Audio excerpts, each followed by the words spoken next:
আসন্ন ত্রয়োদশ জাতীয় সংসদ নির্বাচন আগামী 12 ফেব্রুয়ারি অনুষ্ঠিত হতে যাচ্ছে। বৃহস্পতিবার 11 ডিসেম্বর ত্রয়োদশ জাতীয় সংসদ নির্বাচনের তফসিল ঘোষণার সময় কথা জানান নির্বাচন কমিশনার এএমএম নাসিরউদ্দিন। আর এ তফসিল ঘোষণার আগের দিন বুধবার 10 ডিসেম্বর অন্তর্বর্তী সরকারের উপদেষ্টার পদ থেকে পদত্যাগ করেন আসিফ মাহমুদ সজীব ভুঁইয়া।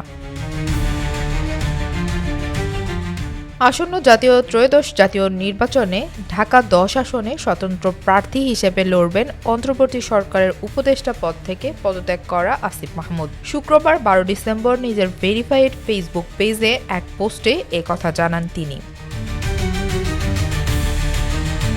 নির্বাচনের ঘোষণা দিয়ে ফেসবুকে শেয়ার করা এক ভিডিও বার্তায় আসিফ বলেন, বাংলাদেশের ভবিষ্যৎ কেমন হবে তা নির্ধারণ করার সুযোগ এসেছে দীর্ঘ 17 বছর পর। নতুন বাংলাদেশ বিনির্মাণ স্বপ্নের বাস্তবায়ন কঠিন, তবে অসম্ভব নয়। যুগ যুগ ধরে চলে আসা বিভাজনের রাজনীতি নয়, প্রতিটি নাগরিকের জন্য জনকল্যাণমুখী রাষ্ট্র প্রতিষ্ঠা, নতুন সামাজিক, রাজনৈতিক ও জিওপলিটিক্যাল বন্দোবস্তের বাস্তবায়ন জরুরি। তিনি বলেন, এই লড়াই সহজ নয়, তবে মতিউর রহমান, তারামন বিবি, নূর হোসেন, ফেলানি, আবরার ফাহাদ, আবু সাইদ ও মুগ্ধদের আত্মত্যাগের প্রেরণা নিয়ে আমি এই পুনর্গঠন ও বিনির্মাণের লড়াই চালিয়ে যেতে চাই। আসন্ন ত্রয়োদশ জাতীয় সংসদ নির্বাচনে আমি ধানমন্ডি, কলাবাগান, হাজারীবাগ, নিউ মার্কেট এবং কামরাঙ্গীর চরের একাংশ নিয়ে গঠিত ঢাকা 10 সংসদীয় আসনে স্বতন্ত্র প্রার্থী হিসেবে দাঁড়াচ্ছি। সাবেক এই উপদেষ্টা আরও বলেন, বড় কোনো রাজনৈতিক দলের পৃষ্ঠপোষকতা, অসংখ্য নিবেদিত কর্মী, প্রচলিত ব্যবস্থায় প্রয়োজনীয় অর্থ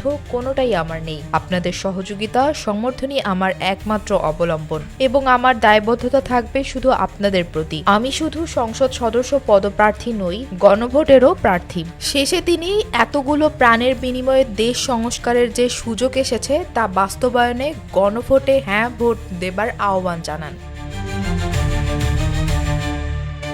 এখন দেখার পালা, জুলাই আন্দোলনে দাপিয়ে বেড়ানো আসিফ কতটুকু প্রভাব দেখাতে পারে নির্বাচনের মাঠে। রাবিতা খন্দকার, বাংলা বাজার পত্রিকা।